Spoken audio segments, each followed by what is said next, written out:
지난 2019년에 세계보건기구에서 아주 흥미로운 발표를 하나 했습니다. 그것은 바로 현대인들이 자주 겪는 번아웃 현상을 공식적인 직업 관련 증후군으로 분류한 것입니다. 번아웃이란 오랜 시간 동안 과도한 스트레스와 부담이 쌓여 신체적으로도 심리적으로도 그야말로 하얗게 다 타버린 것처럼 완전히 소진된 상태를 말합니다. 그런데 참으로 흥미롭고 안타까운 사실은 이 번아웃이 게으르거나 대충 살아가는 사람들에게 찾아오는 것이 아니라는 점입니다.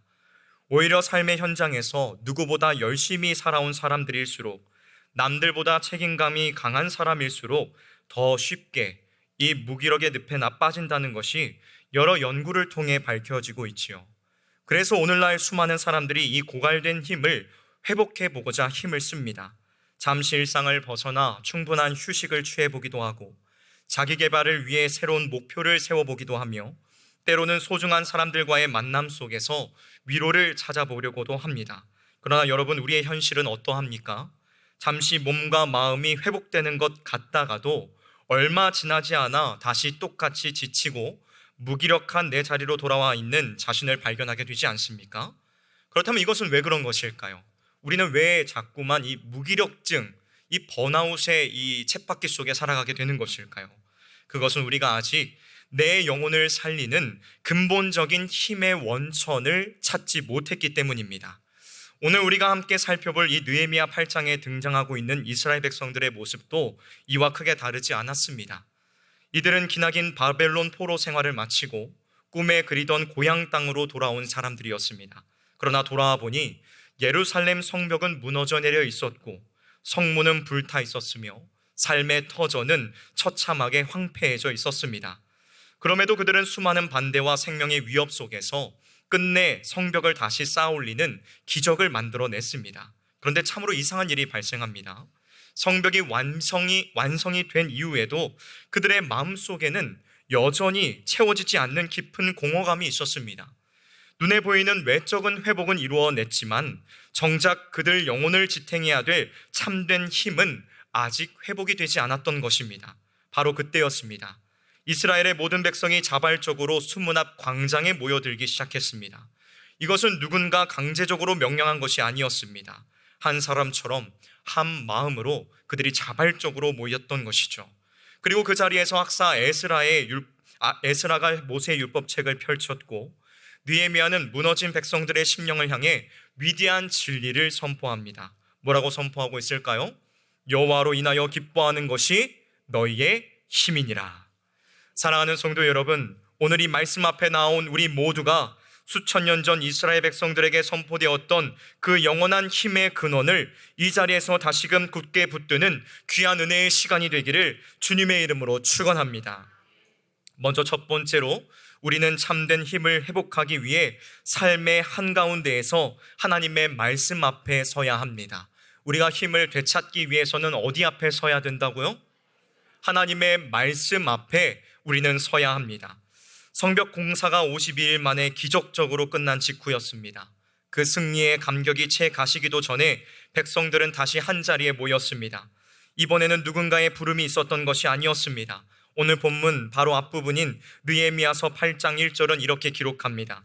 일곱째 달이 이르러 모든 백성이 일제히 수문 앞 광장에 모여, 모든 백성이 일제히 마치 한 사람처럼 모여들었습니다. 그들이 모인 이유는 단 하나, 학사 에스라에게 모세 율법책을 읽어달라고 간절히 청하기 위함이었습니다. 여러분, 여기에서 우리가 반드시 눈여겨봐야 할 아주 중요한 사실이 있습니다. 그것은 바로 그들이 모인 장소입니다. 여러분, 이스라엘의 거룩한 절기 행사는 보통 어디에서 거행이 되어야 마땅하겠습니까? 다들 꿀먹은 벙어리처럼 가만히 계시는데, 이스라엘의 거룩한 절기들은 보통 어디에서 행해졌을까요? 바로 당연히 성전에서 이루어졌겠죠. 그러나 이날 백성들이 모인 곳은 종교적인 공간인 성전이 아니라 수문 앞 광장이었습니다. 성벽 동쪽, 즉 백성들의 치열하고 고단한 삶이 오가는 바로 그 삶의 현장에 그들이 모였다는 것입니다. 이것은 단순한 장소의 변화를 의미하는 것이 아닙니다.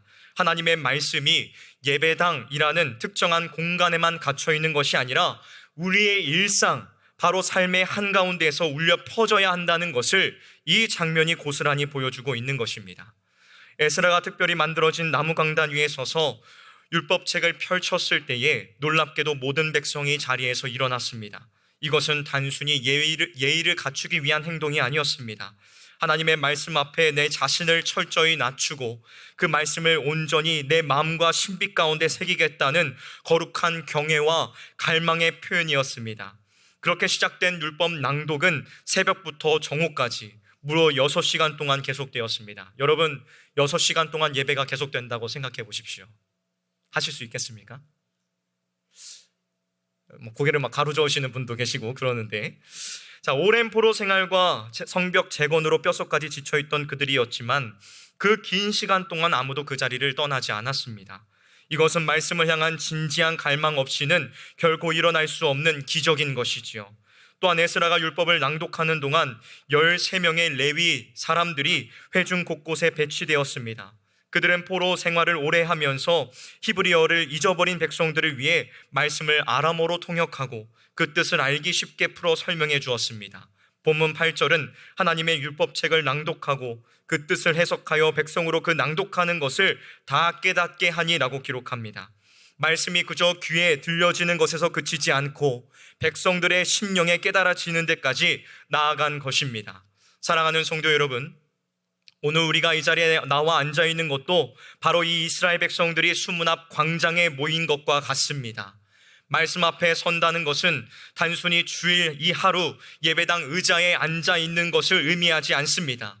내 삶의 모든 기준, 내가 옳다고 굳게 믿어왔던 것들, 내가 생명처럼 붙들어왔던 세상의 가치들을 모두 말씀의 빛 아래에 내려놓고 다시 말씀으로 세우는 것입니다. 그런데 여러분, 우리가 여기에서 한 가지 더 깊이 생각해야 할 것이 있습니다. 이 백성들이 6시간이나 말씀 앞에 서 있게 된 것은 그들 스스로의 대단한 결심이나 강인한 의지에서 비롯된 것이 아니라는 것입니다. 52일간 성벽 재건 과정 속에서 불가능을 가능케 하시는 하나님의 손길을 경험하자 그 은혜에 이끌려 자연스럽게 말씀 앞으로 나오게 된 것입니다. 즉 말씀 앞에 서고자 하는 그 갈망 자체가 하나님께서 그들에게 부어주신 전적인 은혜였다는 것입니다. 오늘 이 자리에 나와 하나님의 말씀 앞에 앉아있는 우리도 마찬가지입니다. 우리가 스스로의 힘으로 이 자리에 온 것 같지만 실상은 하나님께서 먼저 우리를 이 은혜의 자리로 이끌어 주신 것입니다. 주 안에서 사랑하는 성도 여러분, 오늘날 우리에게는 성경 전체가 손안에 들려져 있습니다. 이스라엘 백성들이 그토록 간절히 듣고자 했던 그 생명의 말씀이 지금 우리 모두에게 활짝 열려 있다는 것입니다. 그러나 솔직히 우리의 모습을 한번 돌아보십시오. 우리는 이 귀한 말씀을 너무나도 당연하고 가볍게 여기며 살아갈 때가 많이 있지 않습니까? 새벽부터 정오까지 뙤약볕 아래에서 말씀 앞에 자리를 지켰던 그들의 모습과 비교할 때에 우리는 이 말씀을, 하나님의 말씀을 얼마나 갈망하고 있습니까? 바쁜 일상 속에서 말씀을 뒤로 미루어 오셨다면 오늘 이 시간 다시 말씀 앞으로 나오시기를 주님의 이름으로 축원합니다. 말씀이 어렵게 느껴져 멀리 하셨다면 이스라엘 백성 곁에 레위 사람들이 함께 했던 것처럼 성령 하나님께서 친히 여러분 곁에서 말씀을 깨닫게 해줄 것을 믿고 나아가시기를 바랍니다. 말씀이 내 삶의 등이요 빛이 됨을 경험하며 말씀 앞에 서는 것을 내 인생의 가장 소중한 우선순위로 삼는 저와 여러분이 되시기를 주님의 이름으로 축원합니다. 다음 두 번째로, 우리가 말씀 앞에 섰다면 이제 우리는 그 말씀이 비추는 진짜 내 모습을 직면해야 됩니다. 무엇을 직면해야 된다고요? 진짜 내 모습을 직면해야 됩니다. 새벽부터 정오까지 말씀을 듣던 백성들에게 아주 놀라운 일이 일어났습니다. 9절은 백성이 율법의 말씀을 듣고 다 우는지라 라고 증언하고 있지요. 온 백성이 일제히 통곡하기 시작한 것입니다.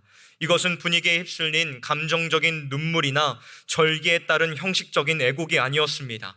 율법의 말씀이 그들에게 선포되는 순간 오랫동안 외면하고 감추어왔던 자신들의 실제 모습이 낱낱이 보이기 시작하면서 터져나온 깊은 통해의 눈물이었습니다.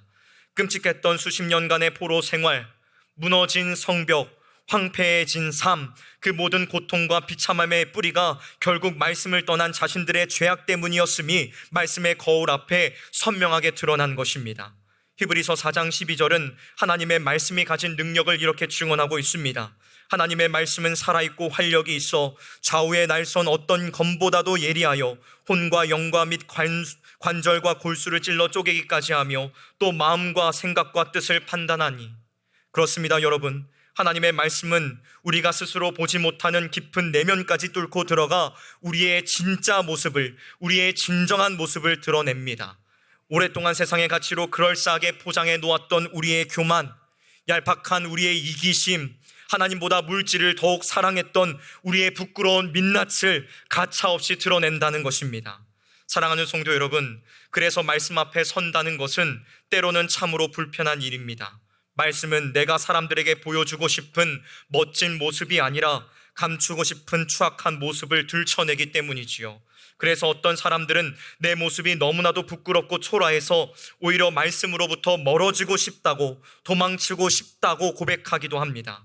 주 안에서 사랑하는 성도 여러분, 혹시 여러분들 가운데에도 말씀 앞에 서는 것이 두렵게 느껴지는 분이 계시지 않습니까? 그렇다면 오늘 눈물 흘리는 이 이스라엘 백성들을 향한 지도자들의 외침에 귀를 기울이십시오. 느헤미야와 에스라는 통곡하는 그들을 향해 이렇게 말합니다. 오늘은 너희 하나님 여호와의 성일이니 슬퍼하지 말며 울지 말라. 여러분, 이것은 그들의 회개를 가볍게 여기거나 눈물을 억누르라는 말이 결코 아닙니다. 죄악을 깨닫고 애통하는 그 절망의 자리에만 머물러 있지 말고 이제 그 상처와 아픔을 안고 하나님의 크신 은혜 앞으로 나아오라는 사랑 가득한 권면인 것입니다. 믿으십니까? 여러분, 말씀이 우리의 치부를 드러내는 것은 우리를 정죄하고 심판하기 위함이 아닙니다. 상하고 깨어진 마음 그대로를 안고 하나님께로 나오도록, 그 은혜 앞으로 나오도록 부르시는 사랑의 초청인 것입니다. 다윗은 시편 51편 17절에 이렇게 고백했습니다. 하나님께서 구하시는 제사는 상한 심령이라. 내 힘으로는 다듬을 수 없는 그 모난 모습 그대로 아픔과 죄악을 안고 십자가 앞에 나아갈 때에 주님께서는 결코 우리를 멸시하지 않으시고 그 십자가의 보혈로, 그 은혜로 우리를 덮어주십니다. 믿으십니까? 오늘 이 시간 찔림과 아픔을 넘어 나를 안아주시는 하나님의 가장 깊은 위로와 은혜를 경험하는 저와 여러분들이 되시기를 주님의 이름으로 축원합니다. 오늘 이 자리를 주님께서 베풀어 주셨습니다. 무엇을 위해서요? 주의 말씀을 통하여 위로함을 누리라고요. 주의 말씀을 통하여 은혜를 누리라고요. 주의 말씀을 통하여 변화된 삶을 살아가라고요. 그래서 주님께서 이 자리를 여러분들에게 베풀어 주신 것입니다. 여러분이 이 자리 가운데 나와 있는 것은 결코 우연에 의해서가 아닙니다. 오늘 주일이니까 내가 교회에 가야지 라는 여러분의 의지로 나와 있는 것이 아닙니다. 하나님께서 여러분 한 사람 한 사람을 불러주셨기에 이 자리 가운데 나와 있는 것입니다. 그 사실을 믿으시기를 바랍니다. 마지막 세 번째로, 우리의 참된 힘은 오직 예수 그리스도 안에서 여호와를 기뻐할 때에 비로소 주어집니다. 믿으시죠? 통회하며 우는 백성들을 향해 느헤미야는 마침내 기독교 역사상 가장 위대한 진리 중 하나를 선포합니다. 근심하지 말라. 여호와로 인하여 기뻐하는 것이 너희의 힘이니라. 여기에서 여호와로 인하여 기뻐하는 것이라고 번역된 이 히브리어의 원어는 헤드바트 아도나이라는 말입니다. 이 말은 여호와로 인하여 기뻐하는 것이라고도 해석이 되지만 동시에 여호와의 기쁨, 이 자체로도 읽을 수 있습니다. 즉 세상을 이길 우리의 힘의 근원은 내 조건이 좋아져서 내가 억지로 만들어내는 기쁨이 아니라 여호와 하나님 그 분으로부터 흘러나오는 기쁨, 하나님 자체가, 그분 자체가 나의 기쁨이 되는 것을 의미하는 것입니다. 말씀 앞에서 자신의 비참함을 깨닫고 그 자리에서 나를 용서하시는 하나님의 은혜를 깊이 체험한 자만이 누릴 수 있는 절대적인 기쁨인 것입니다. 이 기쁨이 우리를 지탱하는 힘이 됩니다. 느헤미야는 이어서 살찐 것을 먹고 단 것을 마시되 준비하지 못한 자에게 나누어 주라 라고 명하고 있습니다. 참된 기쁨은 결코 내 안에만 고여있지 않습니다. 하나님이 주신 은혜의 기쁨은 반드시 나를 넘어 이웃에게로, 공동체 전체로 흘러가게 되어 있습니다. 본문 12절 말씀을 보십시오. 모든 백성이 가서 먹고 마시며 나누어 주고 크게 즐거워하였으니 이는 그들이 읽어 들린 말을 밝히 알미니라. 말씀을 깨달음으로 시작된 그 구원의 기쁨이 온 이스라엘 백성들의 공동체를 충만하게 채운 것입니다. 우리 옆에 계시는 분들과 함께 이렇게 인사해 보도록 할까요? 우리의 힘은 주를 기뻐하는 것입니다. 하나님께서 나의 참된 기쁨 되십니다. 아멘이시죠? 사랑하는 성도 여러분, 그렇다면 오늘날 이 헤드바트 아도나이, 여호와로 인한 기쁨은 우리에게 어떻게 주어질까요? 느헤미야 시대의 백성들은 율법을 통해 하나님의 은혜를 희미하게 남아 깨달았습니다. 그러나 오늘 우리는 그들보다 훨씬 더 선명하고 위대한 은혜를 소유한 자들입니다. 바로 우리를 구원하시기 위해 이 땅에 오신 독생자 예수 그리스도를 통해 이 은혜가 주어진다는 것입니다. 하나님께서는 우리의 모든 죄와 연약함, 그리고 우리가 받아야 할 모든 형벌을 대신 담당하기 위하여 그 아들 예수 그리스도를 십자가에 내어 주셨습니다. 예수님은 그 모진 십자가에서 피 흘려 죽으심으로 하나님과 우리 사이를 가로막고 있던 죄의 담을 완전히 허무셨습니다. 그리고 사망 권세를 이기시고 부활하심으로 우리에게 빼앗기지 않는 참된 기쁨과 생명을 허락해 주셨습니다. 그러므로 결국 우리의 참된 힘 되시는 분은 오직 예수 그리스도, 그분 한 분뿐이십니다. 믿으십니까? 옆에 계시는 분들과 같이 한번 인사해 볼까요? 예수님만이 우리의 힘입니다. 예수님만이 우리의 유일한 기쁨입니다. 아멘이시죠? 네. 예수 그리스도의 십자가 안에서 누리는 그 구원의 기쁨이 바로 우리가 세상을 이길 유일한 힘입니다.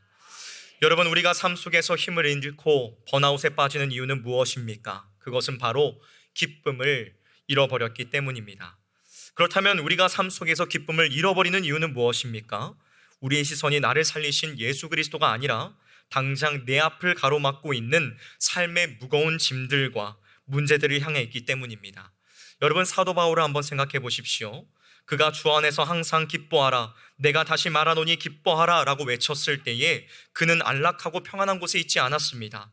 언제 죽을지 모르는 차갑고 습한 로마의 감옥에 갇혀 있을 때에 그는 그러한 고백을 했습니다. 그런데도 그는 어떻게 이렇게 기뻐하라고 선포할 수 있었던 것일까요? 바울은 자신의 기쁨의 근원이 감옥이나 자유라는 환경에 있는 것이 아니라 변함없이 자신과 함께하는 예수 그리스도께 있음을 분명히 알았기 때문이었습니다. 환경이 만들어주는 기쁨이 아니기에, 환경이 무너져도 결코 사라지지 않는 이 기쁨, 이 십자가의 기쁨이 바울의 위대한 능력의 원천이었다는 것입니다. 믿으십니까? 네. 말씀을 마무리하도록 하겠습니다. 사랑하는 성도 여러분, 오늘 이 느헤미야의 선포는 수천 년 전 과거의 이야기가 아닙니다. 오늘 이 거룩한 주일, 삶의 무게에 짓눌려 지친 마음으로 찾아온 우리 모두를 향한 하나님의 간곡한 외침입니다. 오늘 여러분 중에 세상이 주는 성취나 물질 혹은 사람의 위로로 내 영혼의 공허함을 채워보려다가 번아웃에 빠진 분이 계십니까? 마음의 성벽은 무너져 내리고 언제부터인가 웃음과 기쁨을 잃어버린 채 그저 습관적으로만 신앙생활을 하고 있는 분이 계십니까? 그렇다면 오늘 이 시간 다시 십자가 앞으로 나오시기를 간절히 촉구합니다. 우리를 위해 십자가에서 물과 피를 쏟으시고 부활하신 예수 그리스도, 그분 안에서 부어지는 그 구원의 기쁨을 다시 굳게 붙잡으십시오. 내 상황과 조건은 여전히 막막하고 힘들지라도 십자가의 은혜는 결코 흔들리지 않습니다. 십자가의 은혜는 결코 흔들리지 않습니다. 그 십자가의 기쁨이 나를 살리고 내 가정을 살리며 우리 교회를 든든히 세우는 참된 능력이 될 줄로 믿습니다. 오늘 이 문을 열고 다시 치열한 삶의 현장으로 나아가실 때에 억지로 내 힘을 쥐어짜내며 살아가려고 하지 마십시오. 말씀 앞에 서는 것을 삶의 가장 큰 기쁨으로 삼고 예수 그리스도의 그 십자가의 은혜를 가슴에 품고 나아갈 때에 세상이 감당하지 못할 그 하늘의 새 힘이 여러분의 심령 가운데에 충만하게 임할 것입니다. 이 위대한 승리와 기쁨의 역사가 오늘 예배하는 우리 모든 성도님들의 삶 가운데 날마다 풍성하게 넘쳐나기를 우리 구주 예수 그리스도의 이름으로 간절히 축원합니다.